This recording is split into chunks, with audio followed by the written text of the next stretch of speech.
¿Cuántas veces has escuchado la expresión mosco en leche o le cayó una mosca a la sopa? ¿Has padecido ese pitidito en la oreja en el silencio de la noche mientras procuras dormir?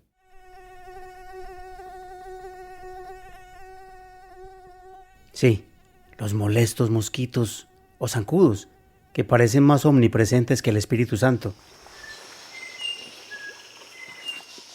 Y es cierto que nos encanta la naturaleza. La romántica intención de conectarnos con ella es la ilusión de muchos en el trabajo diario, sean talleres, en los escritorios, las calles intensas de nuestras ciudades, el ruido, la labor de limpiar y de cocinar, o en medio de esos trancones infinitos, imaginar reconectarnos, o mejor, desconectarnos, nos anima.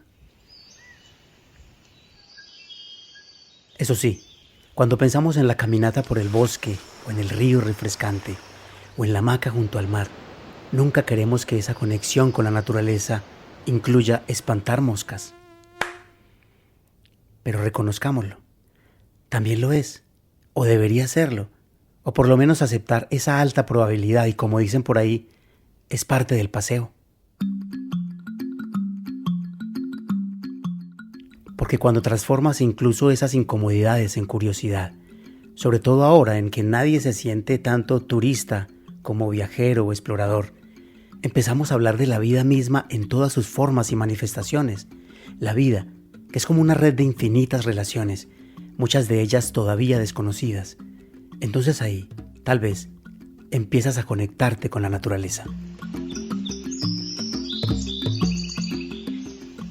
Para el que quiera entender las redes profundas de la vida y de los ecosistemas, tal vez sea más fascinante y sorpresivo estudiar los insectos, como las moscas. Solo de estas hay registradas unas 160.000 especies, pero se calcula que pueden llegar a ser más de 1.000.000. La mayoría de la gente que uno le cuenta que uno estudia moscas lo miran como raro. Eso que llamamos biodiversidad se da gracias a muchos seres, casi siempre menos fotogénicos y silenciosos que las coloridas aves o los tiernos delfines. El vuelo de las moscas no es tan corto como pensamos, y conocerlas nos lleva hasta las llamadas islas del cielo y a retroceder en el tiempo millones de años.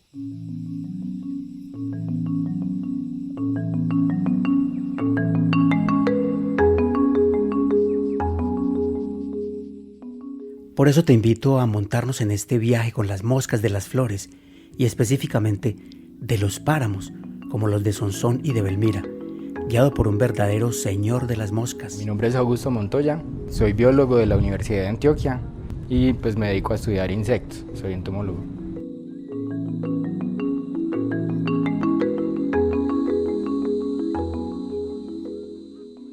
Soy Juan Alberto Gómez y este es Voces y Caminos, historias de vida, memoria y territorio. Bienvenida, bienvenido.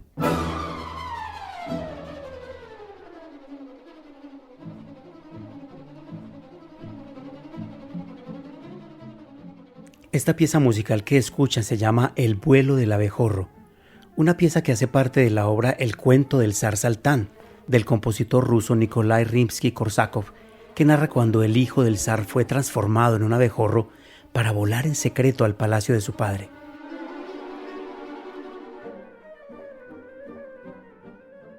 Es ya una obra clásica que representa el zumbido del vuelo, y aunque el abejorro no es, por supuesto, una mosca, pues resulta que las moscas de las flores han sido muchas veces confundidas con las abejas, y algunas de ellas pueden incluso tener comportamientos similares en vuelo. Así de diversas y coloridas pueden ser las moscas de las flores, que aportan en toda la red de la vida, o incluso como bioindicadoras importantes, como el nombre de la investigación del entomólogo Augusto Montoya. Las moscas de las flores como bioindicadoras de la calidad del ambiente, y nuestro enfoque era principalmente ecosistemas de páramo. La familia que eligió estudiar entonces Augusto se conoce como sírfidos o sírfides, que son dípteros, es decir, con 2 alas, en vez de las 4 alas membranosas, y menópteros, que tienen las abejas, las avispas y abejorros. El páramo de las palomas tiene demasiadas flores, es como estratégicamente es un lugar muy bien ubicado y y tiene pues mucha diversidad, tanto en flores como en insectos, particularmente en moscas de las flores, que era el grupo que estábamos estudiando. Pero mencionemos aquí brevemente a otra familia, una humana, la compuesta por doña Marianelli, don Alberto y José Ferney, que también aportó a la investigación del entomólogo Augusto Montoya. Esta familia sonsoneña, habitante de las cercanías del Cerro de las Palomas, en el complejo de páramos del que hace parte Sonsón, se mostró tan sorprendida como muchas personas de que alguien llegue hasta aquí para atrapar moscas. Pues al principio les parecía muy raro, ellos nos contaban que habían ido botánicos, que él había acompañado a mucha gente, pero no, creo que también había ido algunas personas interesadas en aves, en mariposas, pero moscas, pues la mayoría de la gente que uno le cuenta, que uno estudia moscas, lo miran como raro. Estamos en la vereda de San Francisco, municipio de Sonsón. ¿A cuántos kilómetros del páramo? Finca El Olivo, pero... Finca El Olivo, que está al pie del páramo del Cerro de las Palomas. Bueno, José Ferney, ¿qué ha significado para ti crecer cerca del páramo? No, muy bueno porque uno está al pendiente, al cuidado, sabe uno sobre la naturaleza, los animales y conoce uno mucho turista, gente nueva. Entonces ya cuando él empezó como a indagar y a preguntar y qué es lo que hacen, entonces le contamos que las moscas son polinizadoras, que visitan flores, transportan polen entre diferentes entre especies, ayudan pues a producir frutos y además esas mismas moscas en estado inmaduro pueden cumplir muchas funciones. Entonces pueden, por ejemplo, consumir plagas de cultivos, él tiene allá fresas, entonces esas mosquitas al tener disponibilidad de flores llegan los adultos y pueden depredar esas plagas, pero también en el monte, en el bosque y subiendo ya hacia el páramo uno encuentra muchas bromelias y en esas bromelias en el agua que se acumula toda esa materia orgánica se va como sirviendo como de nutrientes para los estadios inmaduros de muchas moscas, incluyendo los sírfidos, que hay unas especies que se crían allí, entonces ellas se alimentan de esa materia orgánica, van limpiando el agua, entonces son importantes porque también ayudan a filtrar y a purificar el agua. Entonces eso también, todos esos datos que uno le iba contando, para él era muy interesante y pues para doña María y también para el hijo. Acá han venido muchos visitantes, pues por mi parte han sido bien atendidos, algunos, otros traen el fiambre que llaman, pero la mayoría siempre han venido a utilizar aquí los servicios y aquí pues han sido bienvenidos. Llega uno y es como si uno fuera donde la abuelita y eso le da comida y todo muy rico y preguntándole uno cómo le había ido, si le hacía falta algo pues pendiente de todo y también muy tímida, pero ya después se relajaba con nosotros y empezaba a preguntar como cosas de la universidad, de Medellín, de por qué estábamos allá, cómo nos sentíamos, pues nos sentimos como en una casa con ella. Toda persona que viene se va muy contenta porque vienen es a observar los frailejones y las bellezas, las riquezas de matas y todo lo que hay en el páramo. Toda persona que viene se va supremamente contenta en esa visita. Lo que son biólogos, traían muchos animalitos, aparatos para mirar aquí en esta pieza, a investigar, a clasificarlos de qué familia son, a ver aves, todo eso. Aparaticos que uno no conoce y animales que uno pues no como que no lo significaba uno mucho en el páramo, pero para los biólogos es importante.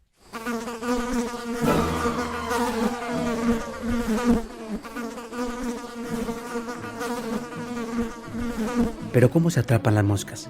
¿Cómo se etiquetan y se guardan?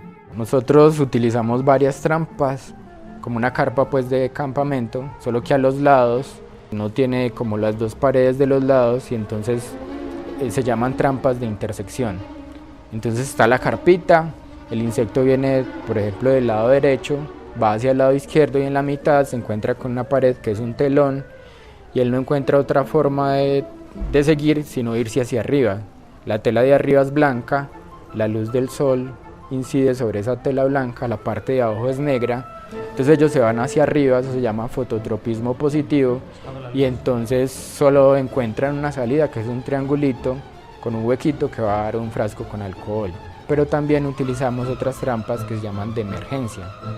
Entonces es una casita, una carpita, en la parte de abajo está abierto, y entonces se pone como si fuera una bolsa puesta sobre el suelo.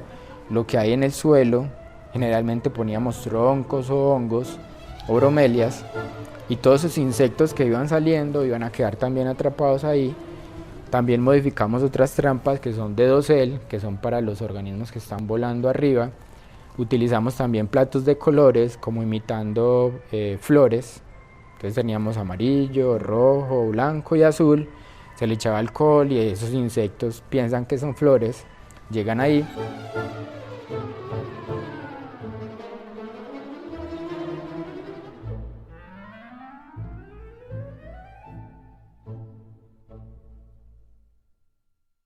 Ellos me decían, ve, ¿quiere venir a ver esto, cómo trabajamos, los aparaticos, cómo los insectos los echan en cada familia como aparte en su tarrito con alcohol, que para mantenerlos y llevarlos como a un museo en Medellín, algo así, que donde los procesaban, que es que con muchos químicos, para hacer como una biblioteca de esos animalitos. Cada insecto se va a montar con un alfiler, se le van a estirar las paticas, se van a organizar como la forma más anatómicamente posible y que se puedan ver las estructuras importantes para identificación, y a cada individuo se le va a poner una etiqueta con todos esos datos de campo, y esos datos de campo se van a meter en una base de datos que se llama un formato Darwin Core, donde están especificadas en columnas cada uno de esos datos que son importantes, y que se va a tener entonces toda esa información de la identificación del espécimen, el sexo,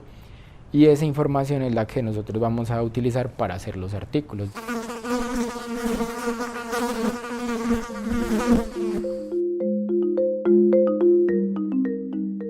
Si has llegado hasta aquí, es porque realmente te interesa, no solo las moscas, sino esta red de la vida.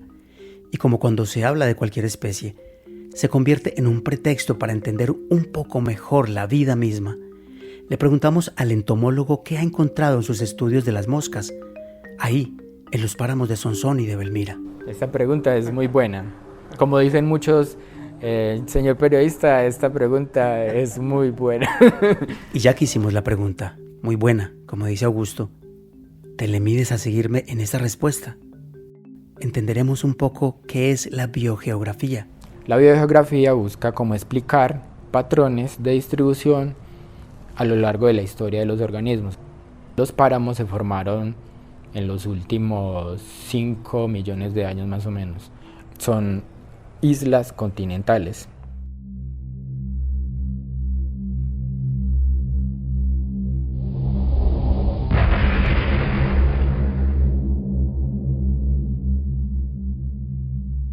Primero se estaba formando los Andes, entonces en los últimos 7 millones de años había mucha actividad tectónica, iban subiendo las colinas, y entonces es como si uno va en un ascensor, todo el pastal está completo y de un momento a otro hay como 3 o 4 ascensores que se llevan todo, recortan como un pedazo de ese pastal y se llevan todo lo que hay ahí. Entonces todos esos organismos van a quedar aislados. Ese aislamiento permite que haya pues mucha diferenciación genética.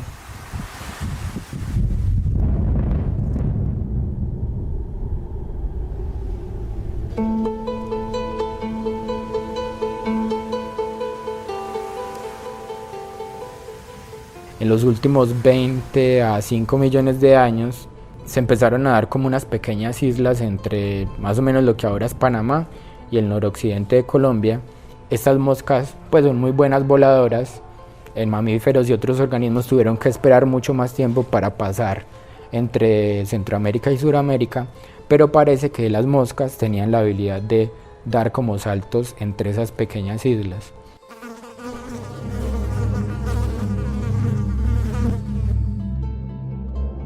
Entonces, un evento era geológico, había un afloramiento de tierra, pero también habían unos ciclos de enfriamiento y calentamiento. Habían glaciaciones y habían interglaciales. las glaciaciones eran frío, ¿cierto? Una temperatura muy baja, y los interglaciales la temperatura aumentaba mucho y había mucha humedad.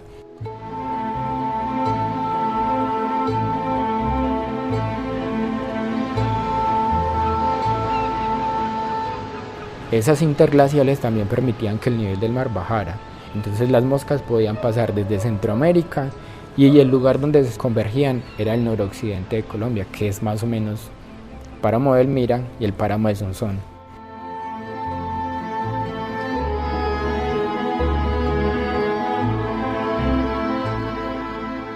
Eran ecosistemas nuevos, las flores que iban quedando restringidas empezaban a tener características muy particulares. Estamos en la línea del Ecuador, donde los rayos ultravioleta inciden directamente y entonces eso hace que hayan altas tasas de mutaciones.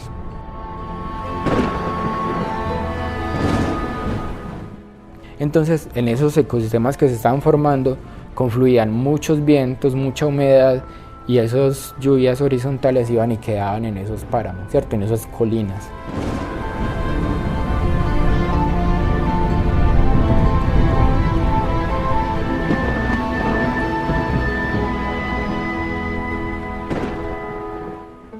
Resulta que las poblaciones que ya habían migrado desde Centroamérica, muchas llegaron a esas tierras bajas, pero otras que sus ancestros eran del Neártico, de regiones templadas, llegaban acá, encontraban un bosque montano, pero resulta que si subían una colina encontraban unas condiciones parecidas a las del norte. Entonces ellas se iban para allá y quedaban aislados por un tiempo. Ese aislamiento se daba en los eventos interglaciales, donde la temperatura aumentaba y los bosques subían. Nosotros en este momento estamos en el Holoceno y ese Holoceno es una temperatura caliente. Por eso hoy en día encontramos los páramos restringidos a zonas por encima de los 3000 metros y en la parte de abajo encontramos una franja de bosque. En los interglaciales, una línea que era más o menos de 2600 metros subía hasta 3000 metros el bosque y entonces esos páramos quedaban aislados, las poblaciones quedaban aisladas. En los eventos glaciales bajaba la temperatura, los bosques bajaban y los páramos también bajaban. Entonces esos organismos podían moverse por todos los Andes, eso era un corredor. Un corredor que unía la fauna de todas esas montañas.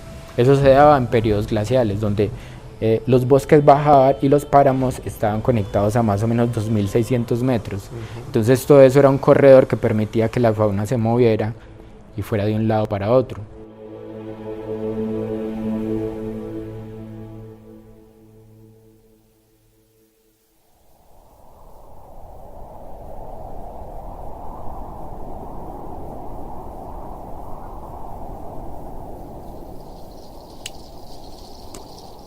Cada páramo puede tener cosas únicas, pero como está esa historia donde hubo conexión, hay especies que se mantienen a lo largo de muchos páramos.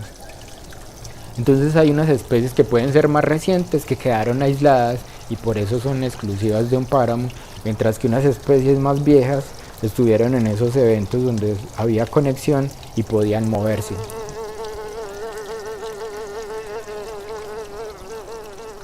En el caso de mis moscas he encontrado, es un comportamiento muy particular donde encontramos especies que solamente son de páramo.